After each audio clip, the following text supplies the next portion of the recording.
ನಮಸ್ಕಾರ friends, welcome to my channel.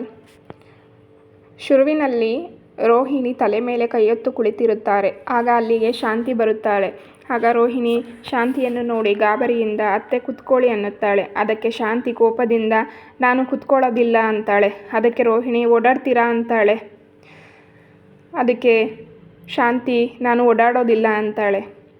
ಸರಿ, ಸುಸ್ತಾಗ್ತಾ ಇದೆಯಾ, ಕಾಲು ಒತ್ತಿ ಕೊಡ್ಲಾ ಅಂತಾಳೆ. ಅದಕ್ಕೆ ಶಾಂತಿ ನನಗೆ ಸುಸ್ತು ಆಗಿಲ್ಲ, ಕಾಲೂ ಒತ್ತಬೇಡ ಅಂತಾಳೆ. ಅದಕ್ಕೆ ರೋಹಿಣಿ ಅಜೀರ್ಣ ಆಗಿದೆಯಾ, ಜೀರಿಗೆ ನೀರು ತಂದು ಕೊಡ್ಲಾ ಅಂತಾಳೆ. ಶಾಂತಿ ಕೋಪದಿಂದ ನಾನು ಕುಡಿಯಲ್ಲ ಅಂತಾಳೆ. ಅದಕ್ಕೆ ರೋಹಿಣಿ ಭಯದಿಂದ ಮತ್ತೇನು ಬೇಕತ್ತೆ ಅಂತಾಳೆ. ಸತ್ಯ ಬೇಕು ನನಗೆ ಅಂತಾಳೆ ಶಾಂತಿ. ನಿಮ್ಮ ಅಪ್ಪನ ಬಗ್ಗೆ ಡೈನಿಂಗ್ ಟೇಬಲ್ನಲ್ಲೇ ಚಾರ್ಜ್ ಶೀಟ್ ಓಪನ್ ಮಾಡಿಬಿಡುತ್ತಿದ್ದೆ ಗುಂಗೂರಿ. ಆದರೆ ನಾನು ಆಸೆಪಟ್ಟು ಸೊಸೆ ಮಾಡಿಕೊಂಡಿದ್ದು ನಿನ್ನ. ಅದಕ್ಕೆ ಮೀನಾನ ಮುಂದೆ ನೀನು ತಲೆ ತಗ್ಗಿಸಬಾರದು ಅಂತ ಸುಮ್ಮನಾದೆ. ಈಗಲೂ ನಿನಗೆ ಆಪ್ಷನ್ ಕೊಡ್ತೀನಿ. ಸತ್ಯ ಹೇಳಿ ಆಯಾಗಿ ಮಲ್ಕೊಳ್ತೀಯಾ, ಇಲ್ಲ ಸುಳ್ಳೇಳಿ ಈ ಗುಂಗುರಿ ಕೂದಲಲ್ಲಿ ನನ್ನ ಮನೆ ಒರೆಸ್ತೀಯಾ ಅಂತ ಶಾಂತಿ ಕೋಪದಿಂದ ಕೇಳುತ್ತಾಳೆ. ಆಗ ರೋಹಿಣಿ ಭಯದಿಂದ ನಾನು ಯಾಕತ್ತೆ ನಿಮ್ಮ ಹತ್ರ ಸುಳ್ಳು ಹೇಳಲಿ, ನನಗೂ ಸುಳ್ಳಿಗೂ ಆಗಲ್ಲ ಅಂತ ರೋಹಿಣಿ ಹೇಳುತ್ತಾಳೆ. ಆಗ ಶಾಂತಿ ನಾನು ಹಾಗೆ ಅಂದ್ಕೊಂಡಿದ್ದೆ, ಆದರೆ ನೀನು ಸುಳ್ಳು ಇಬ್ಬರು ಅವಳಿ ಜವಳಿ, ಒಬ್ಬರನ್ನು ಬಿಟ್ಟು ಒಬ್ಬರು ಇರಲ್ಲ ಅನಿಸುತ್ತೆ. ನನ್ನನ್ನು ನೋಡಿದ್ರೆ ಮೂರ್ಖನ ಥರ ಕಾಣಿಸ್ತಾ ಇದ್ದೀನಾ ಅಂತಾಳೆ ಶಾಂತಿ. ಅಲ್ಲ, ನಾನು ಸುಳ್ಳು ಹೇಳಿದ್ರೆ ನಮ್ಮ ಅತ್ತೆಗೆ ಗೊತ್ತಾಗುತ್ತೆ ಅಂತ ಗೊತ್ತಾಗದೇ ಇಲ್ವಾ ನಿನಗೆ? ಆಹಾಹಾ, ಫ್ಲೈಟ್ ಹತ್ತಿದ್ದಾರೆ, ಲ್ಯಾಂಡ್ ಆಗಿಬಿಟ್ಟಿದ್ದಾರೆ, ಏರ್ಪೋರ್ಟು ಟ್ಯಾಕ್ಸಿ ಹತ್ತಿದ್ದಾರೆ, ಇನ್ನೇನು ಬಂದು ಬಿಡ್ತಾರೆ, ಬಾಗಿಲಿಗೆ ಬಂದು ಬಿಟ್ಟರು ಅಂತ ಸುಳ್ಳೇಳ್ಬಿಟ್ಟಿಯಲ್ಲಿ. ಎಷ್ಟೇ ಆದರೂ ಬಣ್ಣ ಬಳಿಯುವಳಲ್ವ, ಬಣ್ಣದ ಮಾತಾಡಿ ನನ್ನನ್ನು ಮರುಳು ಮಾಡ್ತೀಯಲ್ಲೇ ಮರುಳು ಗುಮ್ಮಿ ಅಂತಾಳೆ. ಆಗ ರೋಹಿಣಿ ಅತ್ತೆ ನಾನು ಸತ್ಯನೇ ಹೇಳುತ್ತಿದ್ದೀನಿ, ನನ್ನ ತಂದೆ ನಂಬರ್ ನಾಟ್ ರೀಚಬಲ್ ಇದೆ.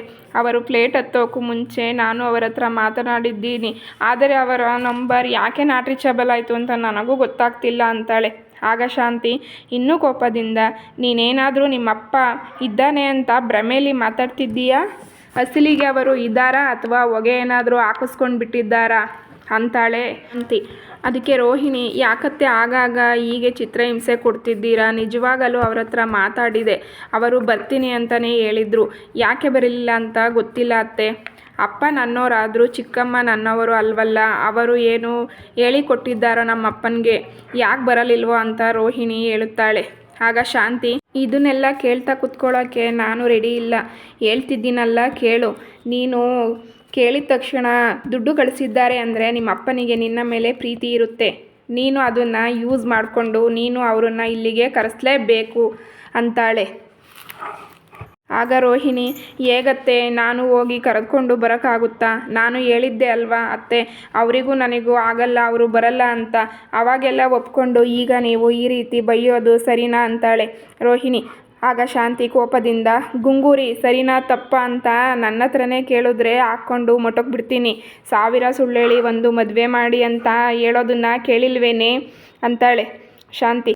ನನಗೆ ನಿನ್ನಂಥ ಸೊಸೆ ಬೇಕಾಗಿದ್ದಿದ್ದು ಎಷ್ಟು ನಿಜನೋ, ನಿನಗೂ ನಮ್ಮಂಥ ಮನೆಯವರು ಬೇಕಾಗಿದ್ದಿದ್ದು ಅಷ್ಟೇ ಸತ್ಯ. ಪಾಪ ಹುಡುಗಿ ಆಸೆ ಪಡುತ್ತಿದ್ದಾಳೆ ಅಂತ ಪಾರ್ಲರ್ ಓಪನ್ ಮಾಡಿಕೊಟ್ಟು ನೀನು ಹೇಳಿದ್ದನ್ನೆಲ್ಲ ಕೇಳಿ ನಮ್ಮನೆ ಹಿರಿ ಸೊಸೆ ಇವಳು ಅಂತ ಹೆಮ್ಮೆಯಿಂದ ಹೇಳ್ಕೊಂಡು ಬಂದ್ವಿ. ನನ್ನ ನಂಬಿಕೆಗೆ ಏನಾದರೂ ದ್ರೋಹ ಮಾಡಿದ್ರೆ ಗುಂಗ್ರಿ ಕೈಕಾಲು ಮುರಿದು ಮೂಲೆಯಲ್ಲಿ ಕೂರಿಸ್ಬಿಡ್ತೀನಿ ಹುಷಾರೆಂದು ಶಾಂತಿ ಹೇಳಿ ಹೊರಟು ಹೋಗುತ್ತಾಳೆ. ಈ ಕಡೆ ಮೀನಾ ಸೂರ್ಯನಿಗೆ ಜೀರಿಗೆ ನೀರು ಅಂತ ಕೊಡುತ್ತಾಳೆ. ಆಗ ಸೂರ್ಯ ಏನು ಜಿರ್ಲೆ ನೀರಾ ಎನ್ನುತ್ತಾನೆ. ಅದಕ್ಕೆ ಮೀನಾ ಜಿರ್ಲೆ ಅಲ್ಲ ರೀ, ಜೀರಿಗೆ ನೀರು ಅಂತ ಅನ್ನುತ್ತಾಳೆ. ಆಗ ಸೂರ್ಯ ನನಗೆ ಬೇಡಮ್ಮ ಅಂತಾನೆ. ಅದಕ್ಕೆ ಮೀನಾ ಯಾಕೆ ಬೇಡ ಅಂತಾಳೆ. ನನಗೆ ಕರುಳುಗಳು ಕನ್ಫ್ಯೂಸ್ ಆಗ್ತವೆ ಕಣೆ ಅಂತಾನೆ. ಬಡ್ಡಿ ಐದನೇ ಏನೋ ನಿನಗೆ ಬರಬಾರ್ದು ಬಂದಿರೋದು ಅಂತ ಅಂತವೆ ನೋಡಮ್ಮ, ನಾವು ಇಷ್ಟು ದಿನ ಹೆಂಗೋ ಈ ಕಡಲೆ ಬೀಜ ಚಿಪ್ಸ್ ತಿನ್ಕೊಂಡು ಇದ್ಬಿಡ್ತೀವಿ, ನೀವು ಬಂದುಬಿಟ್ಟು ಏನಕ್ಕೆ ನಮ್ಮನ್ನು ಹಿಂಗೆ ಬದಲಾಯಿಸುವುದು ಅಂತಾನೆ. ಆಗ ಮೀನಾ ನನಗೋಸ್ಕರ ಅಂತಾಳೆ. ಸೂರ್ಯ ನಿಮಗೋಸ್ಕರನಾ ಅಂತಾನೆ. ನೀವು ಚೆನ್ನಾಗಿದ್ದರೆ ಅಲ್ವಾ ನಾವು ಚೆನ್ನಾಗಿರೋದು ಅಂತಾಳೆ ಮೀನಾ. ಆಗ ಸೂರ್ಯ ಇದು ತಾವು ಬಲು ಸೆಲ್ಫಿಶ್ ಆಯಿತು ತತ್ತ ಅಂತ ಕುಡಿಯುತ್ತಾನೆ. ಅಯ್ಯಪ್ಪ ಏನಿದು, ಕುಡಿದ ತಕ್ಷಣ ತೇಗ್ಗಳು ಬರುತ್ತವೆ ಅಯ್ಯೋ ಅಂತಾನೆ. ಆಗ ಮೀನಾ ಸೂರ್ಯನ ತಬ್ಬಿಕೊಳ್ಳುತ್ತಾಳೆ. ಆಗ ಸೂರ್ಯ ಏನು ಎಂಡ್ರಮ್ಮನವರು ಯಾಕೆ ಬಲು ಖುಷಿಯಾಗಿದ್ದೀರಾ ಅಂತಾನೆ. ಆಗ ಮೀನಾ, ಅತ್ತೆ ಊಟ ಮಾಡಲಿ ಅಂತ ನೀವು ಎಷ್ಟೆಲ್ಲ ಪ್ಲ್ಯಾನ್ ಮಾಡಿದ್ರಲ್ಲ, ಅದಕ್ಕೆ ಮಾವ ಹಸ್ಕೊಂಡಿದ್ರೆ ನೀವು ತಡ್ಕೊಳ್ಳಲ್ಲ ಅಂತ ನನಗೆ ಗೊತ್ತಿತ್ತು ಆದರೆ ಅಂತಾಳೆ ಮೀನಾ.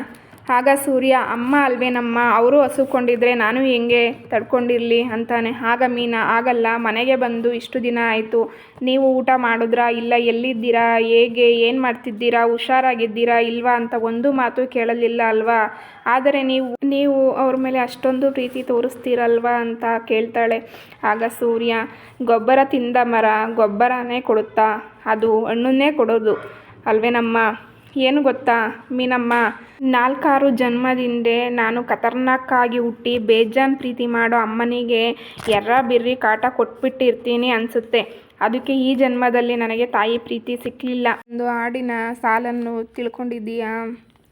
ಭೂಮಿ ತಾಯಿಯ ನೋಡೋ ಆಸೆಯ ಒತ್ತು ದಿನವೂ ಆ ಸೂರ್ಯ ಬರುತ್ತಾನೋ, ಹಾಗೆ ಆ ತಾಯಿ ಪ್ರೀತಿನ ಬಯಸಿ ಈ ಸೂರ್ಯ ಪ್ರತಿದಿನ ಒದ್ದಾಡ್ತಾ ಇದ್ದಾನೆ.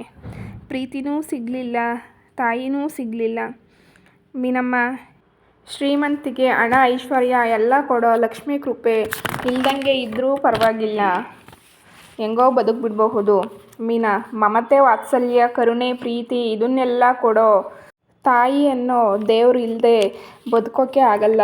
ಮೀನಾ, ಅವನಜ್ಜಿ ನನ್ನ ಮಗಂದು ಅಪಾಲಜಿ ಬೇಕು ಅಂತಂದರೆ ಇಂಥ ಕೆಲಸ ಮಾಡೋ, ನೀನು ಕೇಳಿದ್ದೆಲ್ಲ ಕೊಟ್ಬಿಡ್ತೀನಿ ಅಂತ ಯಾವುದಾದ್ರೂ ದೇವರು ಹೇಳಿದ್ನೆಲ್ಲ ಮಾಡಿಬಿಡ್ತೀನಿ ನಾನು ಅಂತಾನೆ ಸೂರ್ಯ. ಕಡೆ ಪಕ್ಷ ನಿನಗೆ ಈ ಜನ್ಮದಲ್ಲಿ ಸಿಗೋದು ಇಷ್ಟೇ ಪ್ರೀತಿ ಅಂತ ಏನಾದರೂ ಹೇಳಿಬಿಟ್ರೆ ನಾನು ಈ ಸೆಕೆಂಡ್ಗೆ ಸತ್ತೋಗ್ಬಿಡ್ತೀನಿ ಮೀನಾ ಅಂತ ಅಳ್ತಾ ಮೀನಾನ ತಬ್ಬಿಕೊಳ್ತಾನೆ ಸೂರ್ಯ. ಒಂದು 10-20 ಜನ್ಮಕ್ಕೆ ಬೇಕಾಗುವಷ್ಟು ನೋವನ್ನು ಸಂಪಾದಿಸಿಕೊಂಡು ಬಿಟ್ಟಿದ್ದೀನಿ.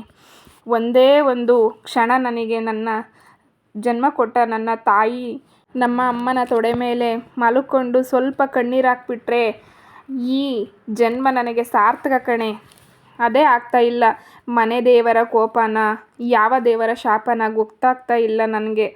ಒಳ್ಳೆ ಸಿಗ ಹಾಕ್ಕೊಂಡಿರೋ ಮೀನಿನ ಥರ ವಿಲ ಅಂತ ಒದ್ದಾಡ್ತಾ ಇದ್ದೀನಿ ಅಂತ ಸೂರ್ಯ ಹೇಳ್ತಾನೆ.